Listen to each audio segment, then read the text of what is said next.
E aí pessoal, beleza? Aqui é o Mazeto e hoje nós vamos ter a nossa primeira aula de Física. Então vou falar aqui para vocês sobre Introdução à Cinemática. Bom, mas primeiro vamos aquela aula que todos já tivemos, que é o que é Física? Física. Bom, Física vem do grego, physics, e significa, em geral, a Física é uma ciência que estuda a natureza, estuda os fenômenos da natureza e tenta enquadrá-los em leis universais. Bom, e o que é a cinemática, que é o nosso objeto de estudo da nossa aula de hoje? Bom, a cinemática ela é uma parte da física que ela vai estudar os movimentos. Cinemática. Ela vai estudar a parte dos movimentos, mas sem se preocupar com o que causa os movimentos. Ela simplesmente vai observar os movimentos e vai estudá-los. A parte da física que estuda o que causa os movimentos é a dinâmica.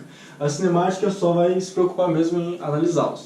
Bom, então vamos lá. Para o nosso estudo de cinemática é muito importante a gente ter alguns conceitos na nossa cabeça.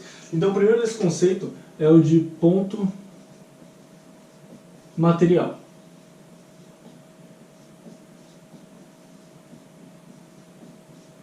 Bom, um ponto material também pode ser chamado de partícula.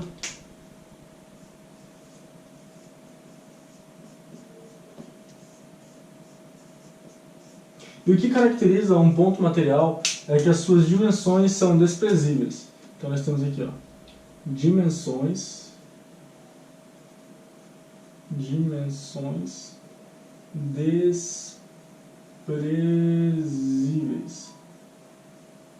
desprezíveis. Como assim? Bom, ela é desprezível em comparação a alguma coisa, ou seja, meio que relativo. Então, por exemplo, se eu estou estudando o planeta Terra, se eu pego o tamanho de uma pessoa, é um tamanho desprezível em relação ao tamanho geral da Terra. Mas, por exemplo, se eu estou estudando átomos e eu pego uma pessoa, é um tamanho infinitamente maior do que um átomo, né? Uma pessoa. Então não vai ser um tamanho desprezível, então é algo meio que relativo. Mas ponto material ou partícula tem dimensões desprezíveis, mas tem as propriedades inerentes da matéria, como por exemplo, tem carga, tem massa e etc. E ao contrário de um ponto material, nós também temos os corpos extensos. Então, versus corpos extensos. E o que no caso seria um corpo extenso? Bom, seria o contrário, né? É um corpo que tem uma dimensão que importa. Então, ela não é desprezível para o nosso estudo. Então, se você pega, por exemplo, um carro, finge que isso aqui é uma rua. É um trajeto muito longo, sei lá, de 1 milha, em linha reta. Eu tenho aqui um carro, finge que esse quadrado aqui é um carro. Bom, em comparação a esse nosso estudo do movimento desse carro nessa trajetória grande, ele vai ter um tamanho desprezível, então eu posso considerá-lo como um ponto material. Mas no caso, se eu estiver estudando um carro que ele está saindo de uma garagem, então eu vou ter um carro aqui, ó, beleza, um carro, e esse carro aqui ele está saindo da garagem. Aqui eu tenho o portão, beleza? Ó, e o portão aqui no caso está abrindo. E ele está saindo da garagem, ele está se preparando aqui para sair. Bom, aqui no caso, o nosso carro ele tem um tamanho considerável, então ele seria um corpo extenso, não um ponto material. Então deu para sacar, ponto material, dimensões desprezíveis. Corpo extenso não é desprezível. Bom, então o próximo conceito que é importante nós sabermos é o de referencial. O que é um referencial? Referencial nada mais é do que um corpo. É um corpo que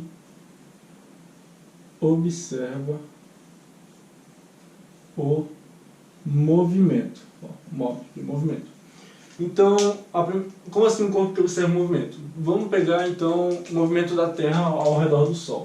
Nós temos aqui o Sol. Nós temos aqui a Terra. E a Terra ela faz meio que um movimento elíptico em volta do Sol. A Terra está aqui. Bom, se eu estou no espaço, eu estou muito distante do Sol e da Terra, eu vejo que a Terra ela faz esse movimento em relação ao Sol, esse movimento elíptico. mas isso é a visão de um referencial que está no espaço. Mas e se eu estou na própria Terra? Bom, se eu estou na própria Terra, qual é a sensação que nós temos? E que nós tivemos como humanidade por séculos? Que o Sol gira ao redor da Terra. Por quê? Porque nós estamos na superfície terrestre. Então nós estamos mais ou menos aqui, estamos aqui na superfície. E aí, como a Terra também faz o movimento de rotação em volta do próprio eixo, nós temos a sensação de que o Sol gira em volta da Terra. Então, com isso, nós concluímos que o referencial ele é relativo. Ou seja, em uma questão, ele vai te dar um referencial para você adotar, né, para ter uma perspectiva do movimento, mas se ele não der o referencial, você tem que considerar em relação à superfície terrestre, beleza? Se a questão não der o referencial, você considera em relação à superfície terrestre. É importante também nós sabermos como se determina a posição de um corpo em relação ao referencial. Bom, para isso nós vamos adotar o sistema do plano cartesiano. Então, por exemplo,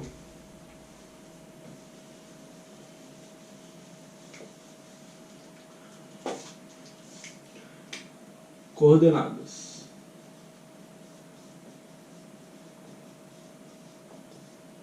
Então, por exemplo, se eu tenho um balão, por exemplo, um balão de gás hélio, e ele começa a flutuar e o vento está meio que afastando ele para essa direção.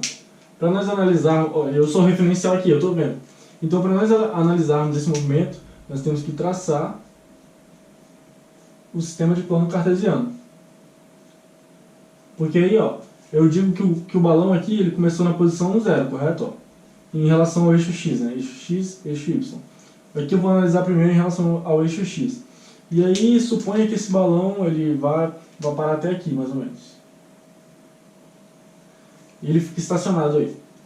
Suponha que, sei lá, ele encontrou algum obstáculo, algum teto, alguma coisa assim, ele ficou estacionado aqui. E ele ficou aqui, no nosso eixo X, seria a posição 6. Então eu posso falar que o deslocamento no eixo X foi de 6 unidades. Beleza? Já no eixo Y, eu posso falar que ele teve início aqui, na unidade 7. Bom, então suponha que esse balão ele partiu aqui no eixo Y, do ponto 7, e aqui quando eu estou analisando, ele chegou aqui até mais ou menos até o ponto 13. Então eu posso falar que o deslocamento desse balão no eixo Y foi de 6 unidades. Então eu posso falar que daqui até aqui, ele andou 6 unidades, e aqui também andou 6 unidades. Eita, ficou meio feio, como todo desenho, né? Andou aqui 6 unidades também. Beleza? Bom, então agora se nós analisarmos isso, vamos supor que o balão é um ponto material. E aqui ele se deslocou 6 unidades no eixo X, e ele também se deslocou aqui, 6 unidades no eixo Y. Então eu quero saber qual foi a distância desse balão até esse outro ponto aqui, vou chamar aqui de ponto A. Qual a distância que ele se deslocou do ponto A até o ponto B? Bom, aqui eu vou chamar então aqui de ponto A. E aqui eu sei que mais ou menos por aqui, eu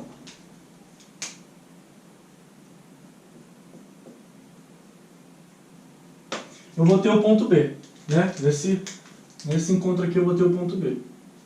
Então eu sei que a distância que eu quero encontrar é essa aqui. Essa distância aqui. Então perceba que como aqui é o eixo Y, isso aqui é uma reta perpendicular ao eixo Y, nós podemos formar aqui um triângulo de Pitágoras. Triângulo de Pitágoras. A base desse triângulo vale 6. E se você espelhar aqui, 6 para cá, aqui também vale 6, né? Correto? Porque essas duas retas aqui, elas têm o mesmo tamanho. Então, para eu achar essa distância, D, basta eu aplicar Pitágoras. Então fica D ao quadrado, que é igual a 6 ao quadrado mais 6 ao quadrado.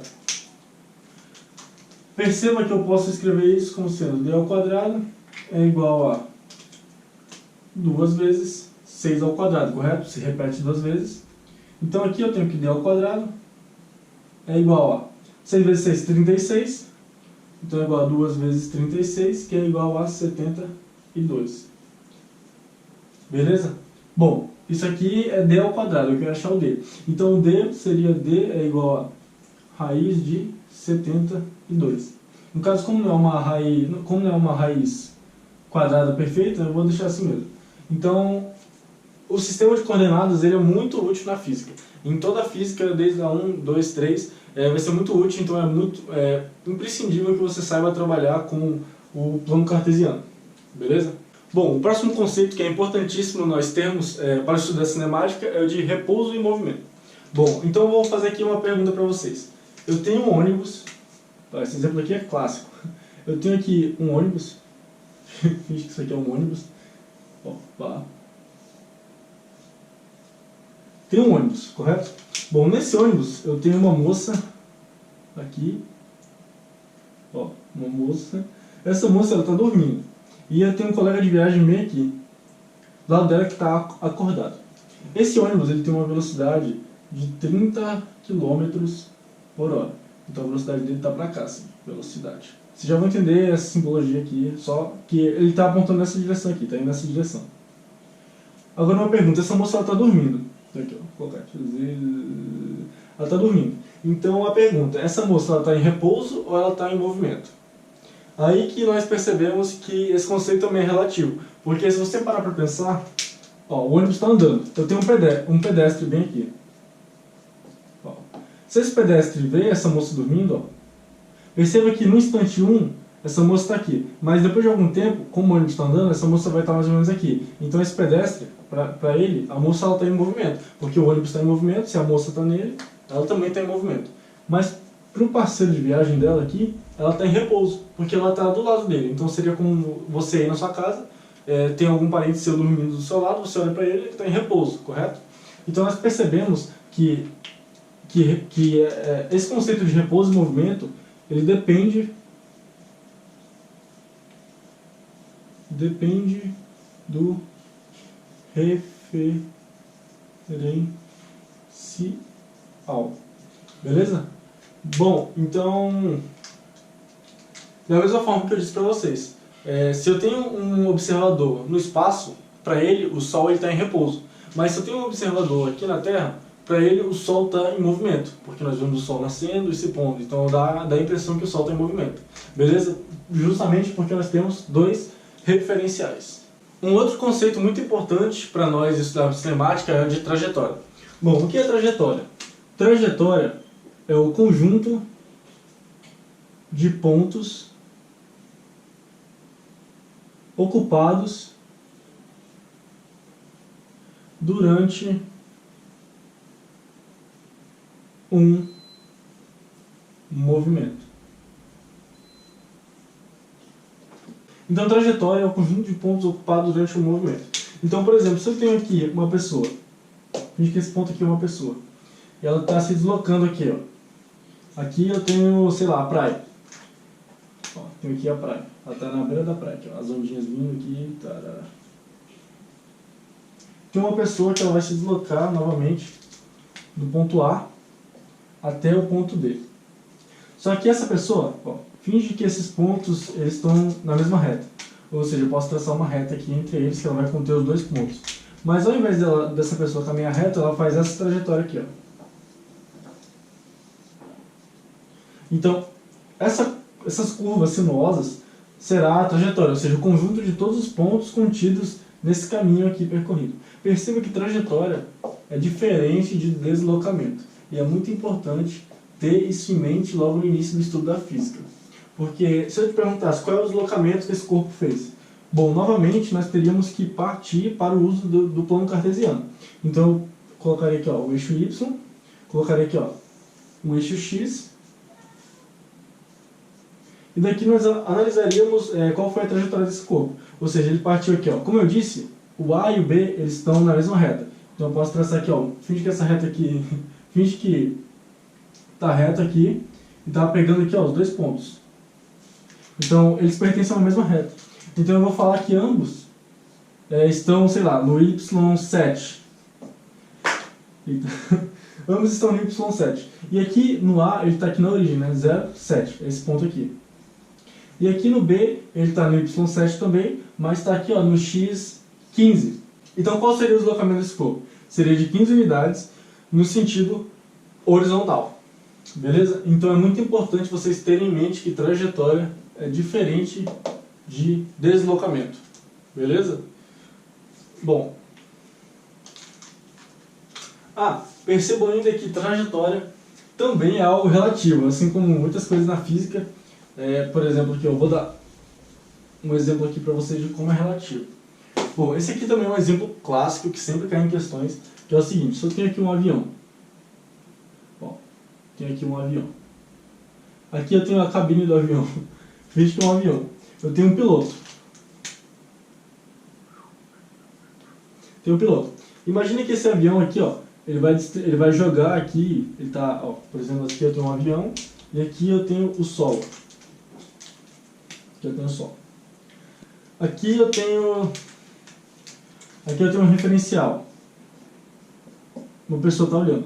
Esse avião ele tem que jogar algumas encomendas aqui no solo. Finge que é uma ilha, as pessoas estão necessitando de alimento, não tem como pousar, então ele tem que jogar algumas caixas aqui no chão, no solo de sobrevivência. Então, por exemplo, qual vai ser o movimento dessas caixas no ar? Seria algo mais ou menos assim. Ele vai jogar essa caixa bem aqui, ó, soltou a caixa. Então seria algo mais ou menos assim, ó. Pá, pá, pá, pá, pá, pá, pá. Ou seja, perceba que a caixa ela não cai em linha reta, não para um referencial no solo. Por quê? Porque ela ainda vai continuar acompanhando o sentido que a velocidade do avião estava. Ou seja, se o avião estava para cá, a caixa ela ainda vai continuar acompanhando esse sentido, essa direção. Então, para um observador no solo, a trajetória dessa caixa seria o seguinte, ó, seria mais ou menos uma curva assim, né? Assim. Mas agora perceba, pro piloto do avião, o que ele vai ver é o seguinte, ó, ele vai olhar para baixo e ele, quando essa caixa estiver caindo bem aqui, ó, ele soltou aqui. Quando essa caixa estiver caindo bem aqui, ele também vai ter a mesma visão que ele tinha da outra caixa, ou seja, isso aqui é o avião, ó, pá. Então ele vai olhar para baixo, ele vai ver a caixa exatamente no mesmo lugar onde ela estava, só que um pouco mais funda, né? E aí, quando essa caixa já estiver caindo aqui, o avião também vai estar aqui, ó, sobre ela. E o piloto, ao olhar para baixo, também vai ver a caixa no mesmo lugar. Então a sensação que o piloto vai ter é de que a caixa está caindo da seguinte maneira. A sensação que o piloto vai ter vai ser o seguinte, que a caixa está caindo reta. Por quê? Porque ele está acompanhando o movimento da caixa. Ou seja, conforme a caixa vai caindo, o avião vai andando. Então, para ele, passa a sensação de que a caixa está caindo em uma trajetória retilínea. O que pode ser contraditório a um observador no solo. Beleza? Então trajetória também é relativa. Bom, outro conceito importante para a física, muito importante, é o de espaço.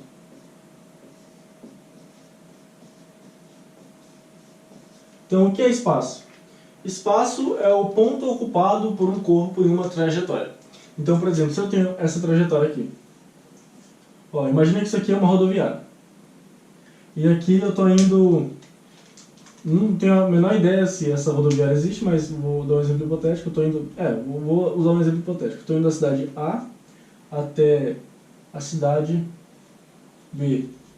E aqui nessa trajetória eu vou delimitar espaços. Então eu vou falar que aqui é meu espaço inicial. Aqui é meu quilômetro 0 quilômetros. A cidade A ela fica no quilômetro 10. Aqui eu vou ter o meu quilômetro 20. Aqui o meu quilômetro 30.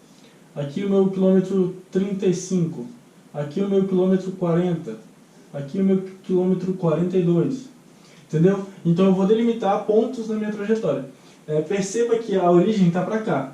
Então, se eu, com certeza, se essa trajetória continuar para cá, aqui eu teria um ponto no espaço que iria equivaler a menos 10 km. Aí você me fala, pô, mas distância negativa? Porque eu estou tomando como referencial esse ponto aqui, 0 km. Então tudo que está antes dele será negativo, mas como referencial. Na vida real não existe distância negativa, só como uma questão de referencial. Então, por exemplo, se eu coloco esses referenciais, se eu falo para você, o meu corpo ele está sobre o quilômetro, ele está passando o quilômetro 42 dessa rodoviária. Eu sei que meu corpo está passando a cidade B, quilômetro 42.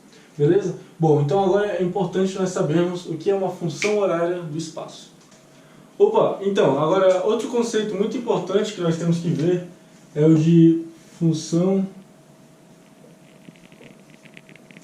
horária do espaço. Bom, na física nós temos várias funções horárias, conforme nós estudamos movimento, nós vamos aprendendo.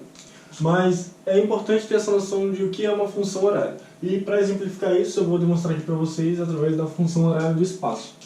Bom, à medida que um corpo tem uma trajetória, e eu tenho um corpo que ele está se deslocando, tem um corpo aqui, e vou atribuir valores a essa trajetória. Esse aqui é meu corpo, né? Uma bolinha aqui, tá? Aqui eu tenho um valor 10, 15, 20, 30 e assim por diante. E eu sei que conforme o tempo vai passando, esse meu corpo ele vai mudando de posição. Ou seja, o espaço varia em função do tempo. Então com isso eu posso criar uma função no primeiro grau. Bom, então o que é uma função? É sabível, se você estudou função no primeiro grau, que uma função é uma relação entre dois conjuntos. Eu tenho um conjunto A e um conjunto B.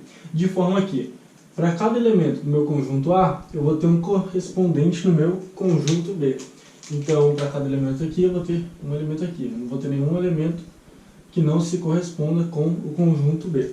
Bom, aqui no caso, quais são os meus dois conjuntos? Eu tenho aqui o espaço e o tempo. Beleza? Na física, nós representamos o espaço com a letra S.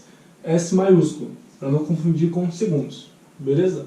Bom, então, no geral, eu posso escrever o seguinte. Como é uma função do primeiro grau, eu posso escrever que toda função do primeiro grau nós podemos escrever da seguinte maneira: f de x é igual a ax mais b. Se você ainda não estudou função do primeiro grau, eu recomendo que você estude antes de dar início, veja somente o básico, antes de dar início à física em movimentos, etc. É somente o básico, não precisa aprofundar muito no estudo das funções. Só do primeiro grau, por enquanto, já basta. Bom, como é uma função do primeiro grau, posso escrevê-la sendo espaço em função do tempo é igual a espaço inicial mais velocidade vezes o tempo. Ou seja, eu vou falar aqui que o meu corpo ele começa na posição 5.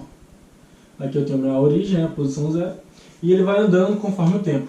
Então, no caso, o meu espaço inicial seria o meu B. E a minha velocidade, como ela é constante, ela seria o A. Aqui no caso, a gente está considerando que a velocidade é constante. Então, essa fórmula é bem famosa, vamos demonstrar para vocês na parte de movimento uniformemente retilíneo, mas aqui só interessa que vocês entendam o conceito da coisa. Essa fórmula aqui e as outras, nós vamos demonstrar e será exemplificada mais para frente. Bom, então eu tenho o seguinte: se meu corpo começa na posição 5, vou fazer aqui uma tabelinha. Tempo pela posição. Aqui o tempo é em segundos e a minha posição em metros. Beleza? Bom, no meu tempo 0, o meu corpo está em qual posição? 5, né? Aqui no caso, todas essas unidades aqui estão em metros. Então ele está na posição 5 metros, em relação ao meu referencial, que é o 0 aqui. Então ele está, beleza, então aqui é 5. No meu instante T1, eu vou falar que para cada 1 segundo ele vai andar esses intervalos que estão aqui. Deixa eu corrigir aqui para ficar melhor. 5, 10, 15, 20, aqui vai ser 25. Ou seja, para cada 1 segundo ele vai andar 1 metro. Então vai ficar o seguinte: no meu instante T1, aqui é o meu instante 0, aqui é o meu instante 1 segundo, aqui é o meu instante 2, aqui é o meu instante 3, aqui é o meu instante 4. Então no meu instante T1, 1 segundo, ele vai estar em qual posição? Na posição 10. No meu instante T2, ele vai estar na minha posição 15. No meu instante T3, ele vai estar na minha posição 20. E no meu instante T4, ele vai estar na minha posição 25. Perceba que, se eu quiser montar uma função horária do espaço para esse nosso exemplo, ela pode ser da seguinte maneira: espaço é igual a... Qual é o meu espaço inicial? É o 5, né? Então 5 mais. Qual é a minha velocidade? Bom, aqui no caso ele está andando 5 metros a cada 1 segundo, correto? Perceba. Aqui do 0 para 1, quantos segundos foram? 1 segundo. E quantos metros ele andou? 5 metros. Então eu posso falar que a velocidade dele é constante e é 5 metros por segundo. Então aqui no caso seria 5 mais 5, que é a velocidade, vezes o tempo. E para que eu quero fazer essa minha função horária do espaço? Porque imagina o seguinte, eu sei que esse corpo se comporta dessa maneira. Aí eu te pergunto, tá, em qual posição ele vai estar no segundo... Em qual posição ele vai estar no segundo 1045? Aí tu fica, pô, eu vou ter que ficar analisando até o 1045, vai demorar muito, né? Então o que você faz? Você simplesmente substitui na fórmula. Então vai ficar o seguinte, ó, o meu espaço no instante 1045 vai ficar espaço é igual a 5 mais 5 vezes 1045. Aí você resolve essa conta aqui e você consegue calcular esse valor sem ter que ficar analisando tabela e etc. Então na física nós temos várias funções horárias do espaço. É muito importante vocês entenderem o que esse nome quer dizer, né? Função horária do espaço. Ou seja, é uma função que relaciona o espaço em função do tempo, como o próprio nome já diz, né? Então é bem importante isso porque depois vocês vão ter a função horária da velocidade, função... Bom, outra parte importante que nós devemos ter em mente é a diferença entre variação do espaço e distância percorrida.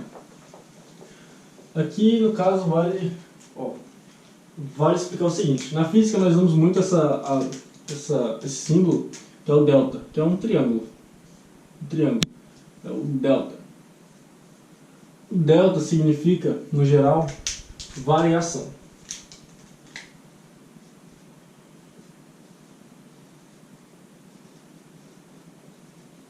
Então, por exemplo, se eu tenho um corpo que ele andou do quilômetro 5 até o quilômetro 100, eu falo que a variação do espaço desse corpo é de 95 quilômetros, né? O final menos o inicial. Então eu posso falar que o ΔS, a variação do espaço, é igual a 95.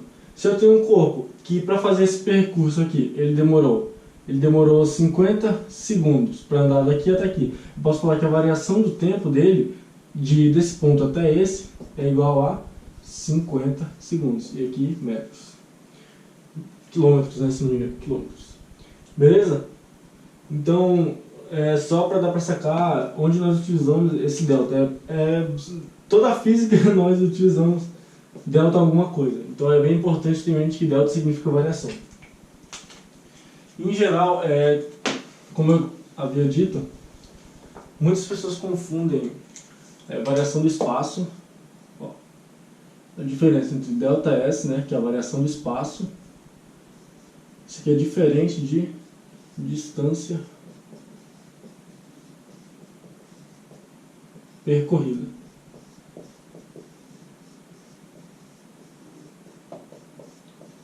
Bom, em geral nós falamos que ΔS pode ser representado da seguinte forma. ΔS, como eu disse que é sempre o final menos o inicial, então ΔS é igual espaço final menos espaço inicial. Na física nós utilizamos esse zerinho aqui embaixo para denominar algo inicial e nós colocamos sem nada para denominar algo final. Então, por exemplo, se eu quero a minha variação de tempo, eu também posso escrever como sendo ΔT é igual igual tempo final menos tempo inicial. Mas só você tem em mente que é a variação, esse conceito de variação, que aí você não precisa ficar decorando inúmeras fórmulas, porque isso aqui é meio óbvio, né? A variação do espaço é o espaço final menos o espaço inicial. Bom, então qual é a diferença entre variação de espaço e distância percorrida? Vou dar aqui um exemplo para vocês. Novamente, nós teremos aqui uma trajetória. Vou colocar aqui uma trajetória retilínea agora. Uma trajetória retilínea. Bom, aqui eu tenho 0, aqui eu vou pôr 25, 50, 75 e 100. Tudo aqui em quilômetro. Suponha que tem um carro, o carro é esse ponto aqui. E esse carro está andando numa rodoviária, desses quilômetros aqui, e ele chega até aqui, ele parte do 0. Ele chega aqui no quilômetro 100, e o que ele faz? Ele retorna até o quilômetro 25. Suponha que ele precisa fazer uma rotatória, e esse é o único caminho que ele tem para fazer essa rotatória aqui. E aí ele vai então, aí eu te pergunto, qual é o meu ΔS e qual é a minha distância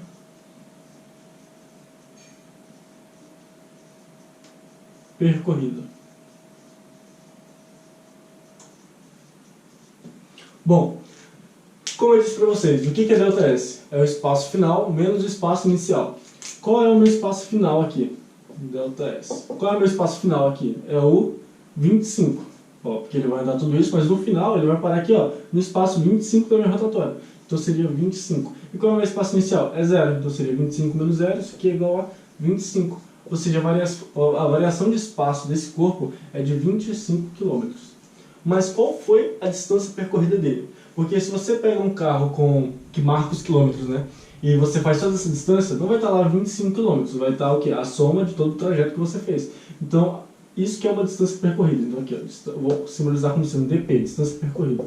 Então a distância percorrida aqui no caso seria, ó, do 0 ao 100, mais do 100 até o 25, ó. Esse valor aqui vale quanto? Ó? 100 menos 25, 75. Então seria 100 mais 75, seria 175 quilômetros. Ou seja, deu para sacar a diferença entre variação de espaço e distância percorrida? É bem importante frisar isso, porque isso cai bastante como pegadinha e etc, essa parte introdutória da cinemática. Beleza? Bom, então lembre-se sempre disso, que ΔS é espaço final menos inicial e a distância percorrida é a soma de tudo que ele percorreu, né, como o próprio nome já fala. Agora vamos falar de velocidade.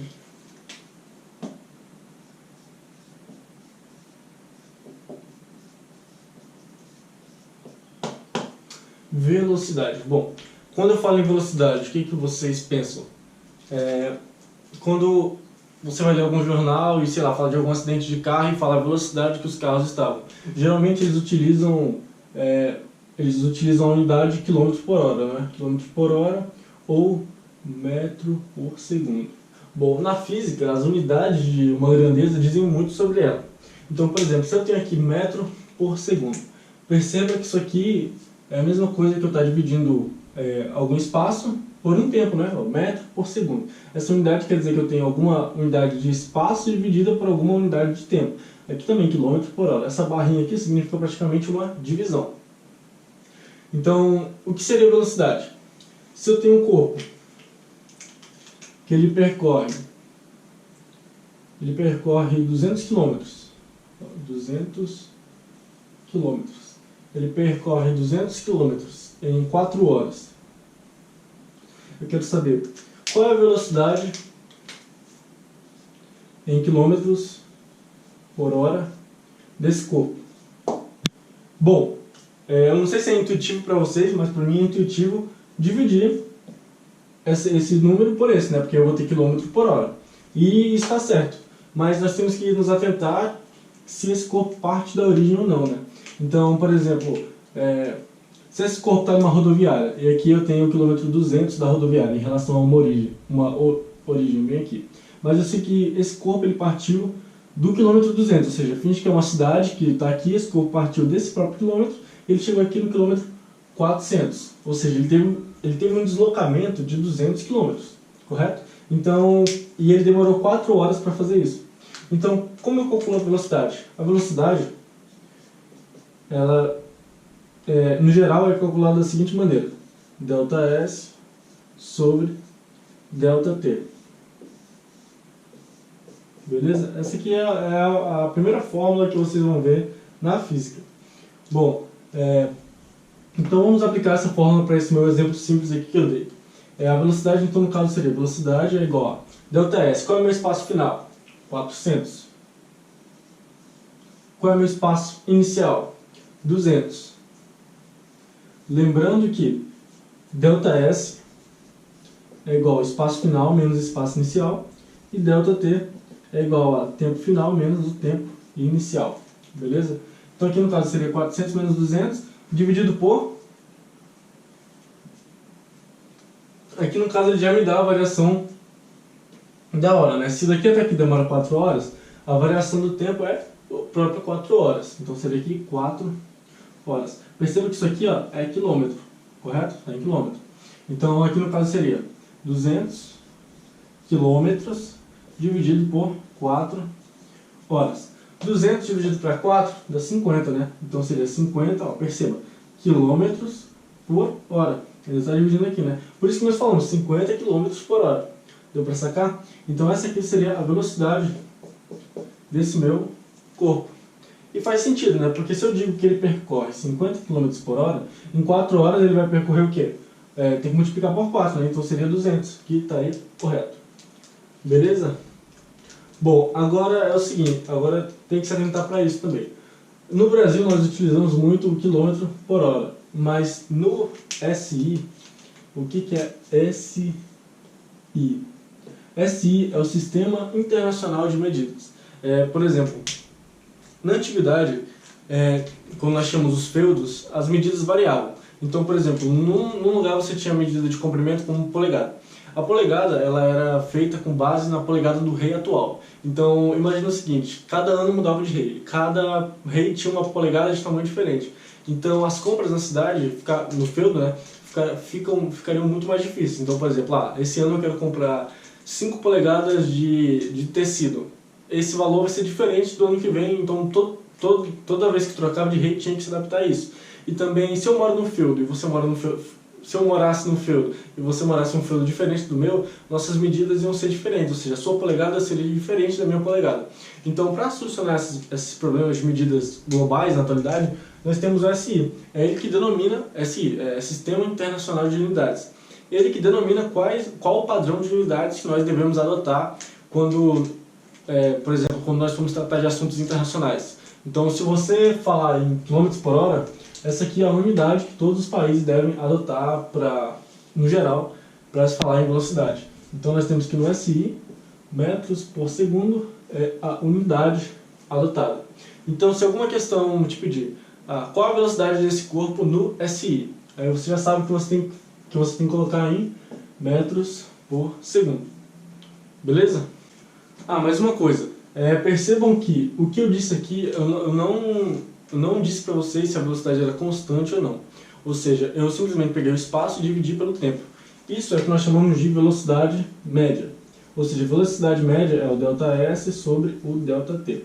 Mas nem sempre a velocidade média é igual à velocidade no percurso. Ou seja, a velocidade pode variar. Então, por exemplo, eu posso ter um carro, eu posso dirigir com ele na velocidade de 40 km por hora por 1 hora, e depois eu posso acelerar para 50 km por hora e dirigir mais 1 hora. Então vamos seguir nesse exemplo aqui que eu dei. 1 hora. Eu vou dirigir com a velocidade de 40 km por hora, e mais 1 hora eu vou dirigir com a velocidade de 50 km por hora. Então vamos analisar aqui qual seria a minha velocidade média. Bom, percebam que no caso a minha velocidade não é constante, como eu disse, mas qual vai ser a minha velocidade média?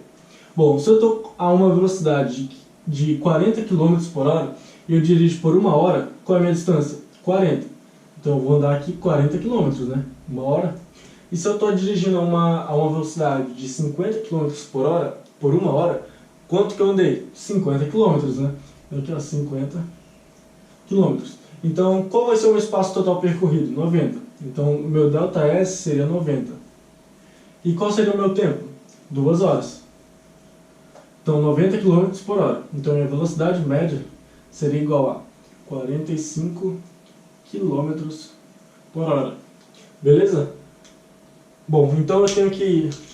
A minha velocidade não foi constante, mas eu consigo calcular a minha velocidade média através dessa fórmula aqui. Quando a velocidade for constante, ou seja, se eu não acelero nem freio durante o percurso, se eu mantenho a mesma velocidade, aí sim a minha velocidade média vai ser igual à velocidade em qualquer instante dessa trajetória. Beleza? Isso aqui quando a velocidade for constante. Beleza? Constante. Bom, então nem sempre a velocidade média vai coincidir em qualquer trecho. Ou seja, aqui no caso, 45 km por hora não foi a velocidade que eu andei em nenhum dos trechos, mas foi a minha velocidade média. Porque se eu ando a um carro com 45 km por hora por 2 horas, eu vou ter andado 90 km, que foi exatamente o que aconteceu aqui. Beleza? Então é bem importante se atentar a esse fato. Bom, então pessoal, esses foram os assuntos que nós abordamos hoje. Ponto material, corpo extenso, referencial, coordenadas, trajetória, deslocamento, função horária do espaço, distância percorrida e velocidade média. São assuntos essenciais para vocês se darem bem no estudo da física em geral, mas principalmente na introdução à cinemática. Na próxima aula será dado conteúdo de movimento uniformemente retilíneo, né? Que é quando a velocidade é constante. Nós vamos estudar como um corpo, nós vamos estudar como o corpo se comporta quando ele está se movimentando a uma velocidade constante. Beleza? Eu espero que vocês tenham gostado da aula. Qualquer coisa eu estou à disposição de vocês no meu Instagram pessoal e lá no grupo também, que é @r_mazeto. Pode mandar qualquer questão que eu resolvo lá para vocês, beleza? Eu vou deixar uma lista com algumas questões lá no nosso grupo de alunos e na próxima aula eu vou resolvê-las com vocês, beleza? Então é isso, espero que vocês tenham gostado. Qualquer dúvida pode deixar aí e até a próxima.